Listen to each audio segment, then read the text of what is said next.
Assalamualaikum warahmatullahi wabarakatuh. Bagaimana kabarnya hari ini, anak soleh dan solehah? Alhamdulillah.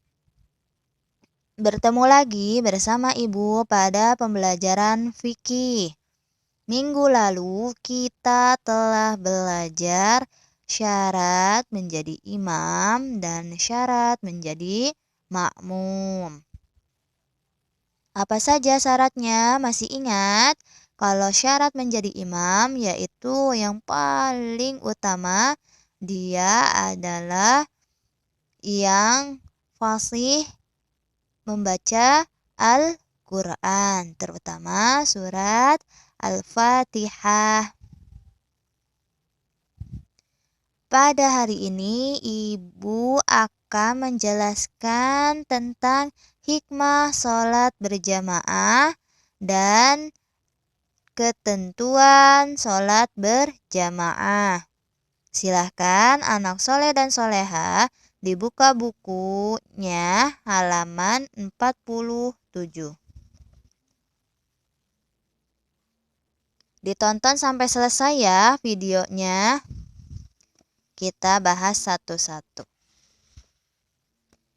Yang pertama, hikmah sholat berjamaah. Ternyata dengan adanya sholat berjamaah, kita bisa mengambil pelajaran. Pelajaran yang baik bagi diri kita. Hikmah itu adalah pelajaran ya yang bisa kita ambil dan diterapkan dalam kehidupan sehari-hari. Hikmah sholat berjamaah. Yang pertama, sholat berjamaah lebih baik daripada sholat sendirian. Kenapa Bu lebih baik dari sholat sendirian? Karena ketika kita sholat berjamaah, maka kita akan memperoleh pahala yang sangat banyak dan berlipat. Pahala sholat berjamaah sebanyak 27 kali lipat.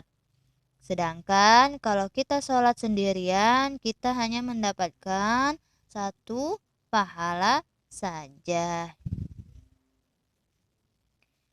Nah, kemudian pelajaran sholat berjamaah yang bisa kita ambil yaitu saling mengenal satu sama lain. Ketika kita sholat berjamaah di musola atau di masjid, kita akan saling mengenal satu sama lain. Kalian akan dapat teman baru di sana. Kemudian kalian juga akan dikenal oleh orang-orang yang sholat berjamaah bersama kalian. Kemudian yang keempat, menimbulkan rasa saling tolong menolong. Jadi ketika kita sholat berjamaah bersama-sama di masjid dan di musola, kita akan timbul rasa tolong menolong. Jadi ketika ada teman kalian yang sedang sakit, yang sedang membutuhkan bantuan, maka kalian akan segera menolong mereka. Ada rasa ingin menolong. Kemudian yang kelima, menambah keakraban dan persatuan di antara sesama muslim. Nah, jadi ketika kalian sholat berjamaah, karena di masjid itu atau di musola itu kan banyak orangnya ya yang sholat berjamaah. Nah, itu akan menimbulkan keakraban. Misal kalian sholat berjamaah bersama teman-teman kalian bersama-sama ke musola dan ke masjid, maka kalian akan semakin akrab bertemannya ya. Nah, itu adalah hikmah sholat berjamaah atau pelajaran yang bisa kita ambil dan diterapkan dalam kehidupan sehari-hari. Selanjutnya, Ibu akan menerangkan ketentuan sholat berjamaah. Caranya bagaimana?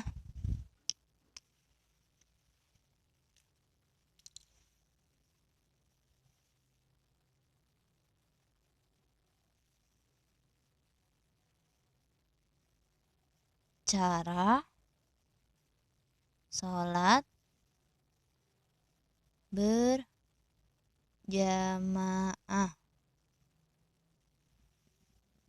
Caranya yang pertama, imam harus berdiri di paling depan.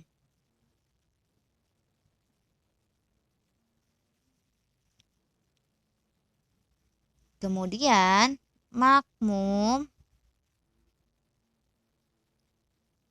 harus mengikuti semua gerakan imam.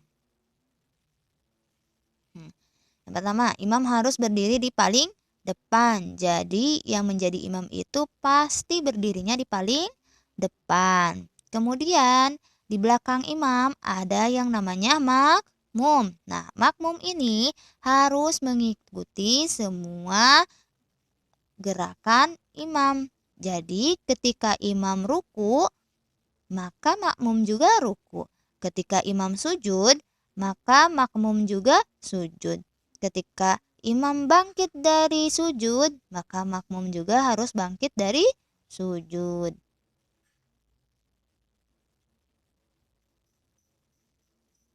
Kemudian ketika imam membaca surat Al-Fatihah, makmum harus mendengarkannya.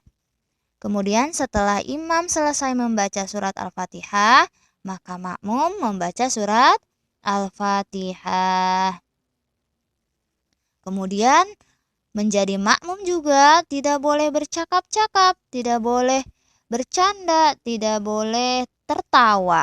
Apalagi yang menjadi imam itu tidak boleh bercanda ya. Sholat berjamaah itu tidak boleh sambil bercanda, tertawa, sampai terbahak-bahak, itu tidak boleh ya. Harus serius sholat berjamaah itu karena kita menghadap Allah Subhanahu wa ta'ala. Kita sedang beribadah kepada Allah Subhanahu wa ta'ala dan Allah Maha melihat apa yang kita kerjakan. Nah, kemudian Bu, bagaimana caranya kalau kita terlambat datang sholat berjamaah? Imamnya sudah mulai sholat berjamaah, tetapi kita baru datang. Nah, itu ada ketentuannya ya ketika kita terlambat sholat berjamaah. Nah, kita kan datang nih. Datang, kemudian terlambat, itu namanya makmum masbuk. Nah, makmum masbuk ini adalah orang yang terlambat datang sholat berjamaah bersama imam. Imam udah membaca surat Al-Fatihah, kita baru datang. Nah, gimana caranya? Caranya, ketika makmum ini datang, pada saat imam membaca surat Al-Fatihah, maka kita langsung mengikuti gerakan imam. Kemudian ketika makmum datangnya pada saat ruku, pada saat imamnya ruku, misalnya ini ada imam. Ini lagi sholat ceritanya. Ini imam. Kemudian ini udah ada makmum banyak ya di sini. Makmum banyak di sini. Kemudian yang ini baru datang. Nah, ini baru datang ya. Ini ketika imamnya membaca surat Al-Fatihah ceritanya. Kemudian langsung saja ini mengisi saf yang kosong di sini. Langsung mengikuti gerakan imam. Kemudian ini peristiwa yang pertama, makmum masbuk yang pertama. Kemudian ada lagi nih makmum yang masbuk, tetapi imamnya sedang ruku. Nah, imamnya sedang ruku, yang lain juga udah ruku ya. Nah, imamnya sedang ruku. Kemudian ini kita namai si B. Ini si B baru datang nih pada saat ruku. Maka ketika ruku ini lalu cepat-cepat si B langsung mengikuti gerakan imam, tapi mengucapkan niat dulu, kemudian Allahu Akbar, kemudian melaksanakan gerakan ruku. Nah, ini ketika masih bisa melaksanakan gerakan ruku, maka ini sudah terhitung 1 rakaat. Jadi ketika di akhir sholat tidak perlu ditambah 1 rakaat lagi ya. Nah, kemudian ada lagi peristiwa. Imamnya sudah ruku, sudah i'tidal, bangkit dari dari ruku. Imamnya sudah berdiri tegak lagi. Sudah mau sujud imamnya ya. Sudah mau sujud. Ini baru datang si B ini, baru datang. Nah, kemudian udah i'tidal. Sami Allahu liman hamidah. Rabbana lakal hamdu mil'us samawati wa mil'ul ardi wa mil'u ma syi'ta min syai'in ba'du. Nah, ketika imam sudah membaca itu mau sujud, kita baru datang. Kemudian kemudian langsung imamnya keburu sujud gitu ya. Kita langsung mengikuti gerakan imam. Allahu Akbar dulu, niat dulu, Allahu Akbar dulu, kemudian langsung gerakan sujud imam ya, mengikuti. Dan kemudian nanti di akhirnya kita tambah 1 rakaat karena itu tidak terhitung 1 rakaat. Jadi nanti sholatnya kurang kalau misalkan tidak ditambah 1 rakaat ketika akhir. Nah, kemudian itu adalah tata cara makmum masbuk atau makmum yang terlambat sholat berjamaah. Jadi kalau masih bisa masih bisa mendapati Al-Fatihah, kemudian masih bisa mendapati ruku, maka itu masih dihitung mendapatkan 1 rakaat. Tetapi kalau sudah i'tidal tidak terlaksana i'tidalnya, udah i'tidal imamnya, kita baru datang, maka itu di akhirnya harus menambah 1 rakaat ya.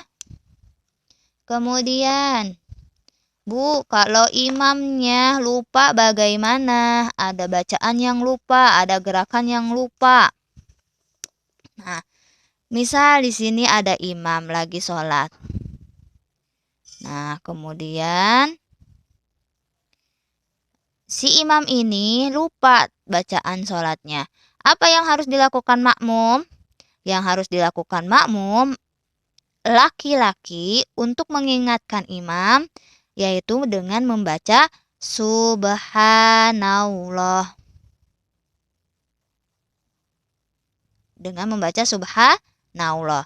Sedangkan apabila makmum perempuan, itu yang dilakukan oleh makmum perempuan hanya menepuk punggung tangan kiri dengan telapak tangan kanan. Jadi ditepuk tangan kirinya oleh tangan kanan sebanyak 2 kali. Itu yang dilakukan oleh makmum perempuan ketika mendapati imam salah gerakan atau lupa bacaan.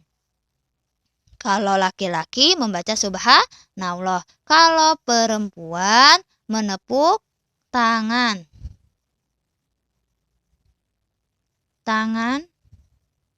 kiri oleh tangan kanan. Nah, ini kalau perempuan. Ini laki-laki.